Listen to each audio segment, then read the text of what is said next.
Welcome back everyone. The Google Pixel 6 Pro actually ended up officially coming out. I got my hands on it, Google sent it to me, thank God. So let's go and compare it against the iPhone 13 Pro Max and see which specific iPhone is the better one for you. Now, I will definitely tell you the Pixel 6 Pro is a little bit cheaper than the iPhone 13 Pro Max. The 13 Pro Max brand new is $1099. The Pixel 6 Pro is $899. So a little bit of a difference in price. I will leave both of these linked down in the description below. You can get them from Amazon and help support the channel at the same time. Now on the outside, specifically on the front, we have a little bit of a different setup. So with the iPhone 13 Pro Max, we have a 6.7-inch Super Retina XDR OLED panel. It's 1284 by 2778, and this was a beautiful panel. You have True Tone on it, you have 120 Hz, which is nice, you have 1000 nits of brightness, which is also so beautiful, and this is easily one of the better panels of this year. I think the S21 Ultra probably beats this one, but this is a beautiful phone and it has a lot of capability within the panel. And with the notch, I mean, it's not a big deal to me, it's smaller, but compared to the Pixel 6 Pro, this one has a 6.71-inch LTPO AMOLED display. Now this one is also 120 Hz, so they both share a similarity with there, but the Pixel 6 Pro does have a higher resolution display at 1440p. So I will tell you, I don't really think one panel looks way better than the other one, but after messing with the Pixel 6 Pro and after messing with the 13 Pro Max, both of them have their advantages. I feel like with the 13 Pro Max, that panel actually looks a little bit sharper in some areas, but with the Pixel 6 Pro, I actually do kind of like the curved panel, and it makes that phone feel a little bit more premium, which is one of my favorite things about it. And it also has a hole punch display. It doesn't have a notch, so that kind of has some capability there. The 13 Pro Max panel is still great, but I may side with the 6 Pro of at least looking a little bit better in terms of at least between the two. Now on the bottom, USB Type-C on the Pixel 6 Pro, Lightning port on the 13 Pro Max. And on the back, we also have a little bit of a different, setup with the camera and everything else. So with the 13 Pro Max, we have a frosted glass back on that phone, which looks and feels very, very premium. It is easily one of my favorite feeling phones of all time, and it just feels like $1 million phone. It's crazy how premium that specific phone feels. Now with the Pixel 6 Pro, we have that standard glass back, which doesn't feel cheap, and there's a really good heft to the Pixel 6 Pro as well. It doesn't feel like a cheap phone, and it is curved on the sides versus the flat sides on the iPhone 13 Pro Max. So that may be something that you like or maybe you don't like or something like that. But you do have a different type of camera setup, which is kind of interesting. So with the 13 Pro Max, the camera modules are set up in the top left, which I'm not, mad about. I like it. I've always liked it. The triple camera setup there is beautiful as well. With the Pixel 6 Pro, the camera is kind of stretched around on the back, very reminiscent to something like a, Nexus 6P, maybe even like a Galaxy S10 to a certain extent. And this is also a really good camera setup too. And I think overall on the back, I think the Pixel 6 Pro kind of looks a little bit more unique. The iPhone 13 Pro Max though just feels so much more premium in the hand, and I actually do prefer the body of the 13 Pro Max more than the body of the Pixel 6 Pro in my opinion. But the display on the Pixel 6 Pro I think is a little bit better. Now hating on the cameras, I will do a full camera comparison between these at some point, but as of right now, the iPhone 13 Pro Max has a triple camera setup, a 12 megapixel wide, a 12 megapixel telephoto, and then a 12 megapixel ultra wide sensor, where the Pixel 6 Pro has a triple camera setup as well. So it has a 50 megapixel wide angle lens, a 48 megapixel telephoto lens, then a 12 megapixel ultra wide sensor. Now this is what I'll tell you between both cameras. I think both of these cameras are great. Now with the 13 Pro Max, I do like the camera. I don't think it's a bad camera. Obviously, it's one of the best cameras out right now. 4K at 60 on the back and the front of the 13 Pro Max, but 4K at 60 on the Pixel 6 Pro, but apparently only 4K at 30 on the front of the Pixel 6 Pro, which is very weird. I don't know why that's the case. I don't know why they didn't just put 4K at 60 on the front too, which is very weird. Now with the 13 Pro Max, I like this camera. I think it's a really good camera for sure. The one thing though with the UI, I'm just not a fan of the UI anymore. I feel like Apple needs to make a lot more improvements. It's been the same thing for so long and I'm kind of sick and tired of it.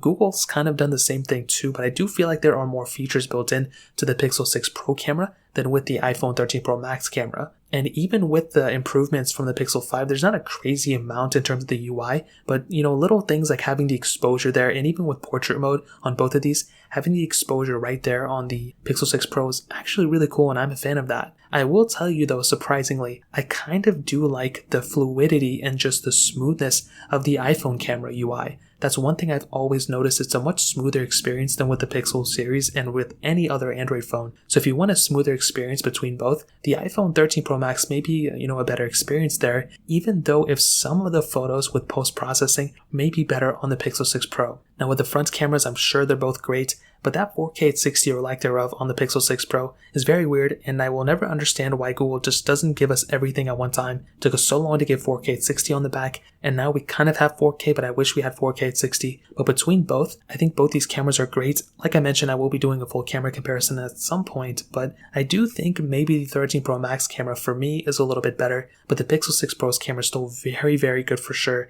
and there's just nothing matches post-processing on the Pixel 6 Pro series in my opinion. So in terms of that covers it up there. Now another very interesting thing is software updates. So Google just switched up their software lifecycle and mentioned that they will be giving 5 years of security updates on their Pixel series, which may mean that it's 4 years of OS updates. I'm not too sure, maybe it's 3 still, I don't know. But if that's the case, that kind of matches iOS. Now I still think iOS will be better. We'll make it 5 years of full OS updates on the 13 Pro Max and then maybe another year or two on security updates. So that would be crazy. I'm not really too sure what they're going to do here, but it could be the case that the Pixel 6 Pro may be the better one here. Again, I don't know for 100% fact, but if I had to kind of estimate, I would probably say that the Pixel 6 Pro will be within a 2-year range of the iPhone 13 Pro Max. So if you pick up both these phones today, probably within, a year and a half to 2 years, pretty much, the iPhone 13 Pro Max may last like an extra year or two on top of the Pixel 6 Pro in terms of software updates. So keep that in mind, but that pretty much covers it up there. Now, in terms of the performance segment, this is very interesting. So with the 13 Pro Max, we had that Apple A15 Bionic chip inside of it with 6GB of RAM on all the models across the board, where the Pixel 6 Pro has that Google Tensor chip, so I guess the Tensor 1 chip or whatever they're going to call it, with 12GB of RAM on all of the models across the board. So this is what I'll tell you with these specific phones. Both these are very, very similar. The Pixels are the iPhones of Androids, if that makes any sense. Stock Android, so not a lot of bloatware on both of these devices. And here's the crazier thing. This is a Google-made chipset, just like how the A15 Bionic chip is an Apple-made chipset. So it'll be very interesting to see how both these things compare if I ever do a speed comparison between them. But in terms of the performance segment right now, I will tell you, I think the A15 Bionic still is a little bit of a smoother chipset. That phone is a very smooth device. There's really nothing that really I can complain about on either one of these. They're both very fast performing phones. And with the Pixel 6, I don't know if there's a big difference between the original, I guess the 765G chipset that was in the original Pixel 5, but there has to be a pretty big difference. Just based off the specs alone, there's a phenomenal difference from the predecessor of both of these phones to the successors, which are these ones.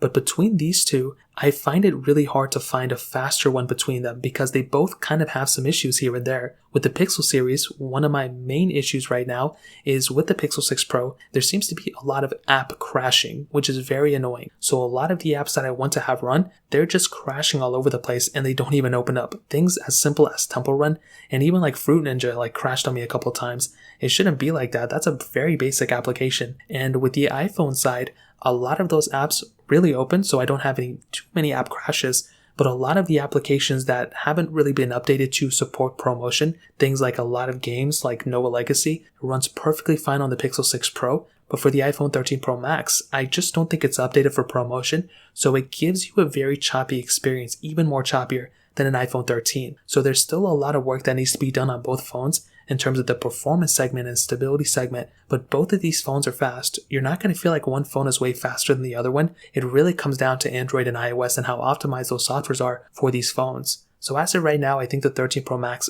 may be just a little bit better because there's not a lot of apps crashing, but the apps that do open on the Pixel 6 Pro, which is a majority of them, they are perfectly fine. But within a year from now, these phones are going to be very stable. All these apps are going to be updated, and there's not going to be too many problems there. So in terms of a performance standpoint, that pretty much covers it up there. Now ending it off with the battery life, I will tell you both these phones are very good in battery life so far, but you do have to keep in mind both these phones are still so new to a lot of different things. With the iPhone 13 Pro Max, it's new to iOS 15. with the Pixel 6 Pro is new to Android 12 and that new Tensor chipset, so there's still a lot of optimizations that needs to happen over time. With the iPhone 13 Pro Max has a 4,352 mAh battery, the Pixel 6 Pro has over a 5,003 mAh battery, which is crazy. Both support wireless charging. The Pixel 6 Pro does support reverse wireless charging, which is pretty impressive. The iPhone 13 Pro Max doesn't have it, no iPhones have it yet. I will be very interested to see when it does come out to iPhones. But as of right now, I do think the Pixel 6 Pro may have a little bit of a better battery life when it comes down to it, but both are very good for sure in my opinion. So in terms of that covers it up there. To kind of sum up this video and to answer the question, should you buy a Pixel 6 Pro or should you buy a 13 Pro Max? And in my opinion, I do think there's not a clear answer here. I like the Pixel 6 Pro because it is a cheaper phone than the 13 Pro Max, and Google did a really good job on this software. And in terms of the chipset, I'm glad they put their new chipset inside of it, and I want it to be a successful release. That way more manufacturers can start making their own chipsets. I hope Samsung makes their own chipset. I hope OnePlus and all these other phones do it, because it really is just the way of the future. They make their own software pretty much. I would love for them to make their own chipset, and Google is taking that leap. But Apple's been doing it for a long time, and they've perfected it. Google is pretty much at, phase 1. Apple is at phase 15 now, and it's only going up from here. So I think when it comes down to it, my preference between these two would probably be an iPhone 13 Pro Max. It seems like more of a phone that's in tune with me, but I'm really happy with the Pixel 6 Pro. It's a massive upgrade coming from a Pixel 5. It has a ton of capability, and there is so little to complain about with the Pixel 6 Pro that I would highly recommend it to really anybody who needs to pick up a new phone. I think the iPhone 13 Pro Max is probably the one I would recommend, but the Pixel 6 Pro is a beautiful phone, and I love that phone as well. So in terms of the comparison, that pretty much covers it up. If you guys have any other questions or anything like that, let me know in the comment section below. Hit the like button if you guys enjoyed the video, but definitely hit that subscribe button. More importantly than everything else, I love every single one of you guys. Hopefully I'll catch you guys in the next video. Peace out till then.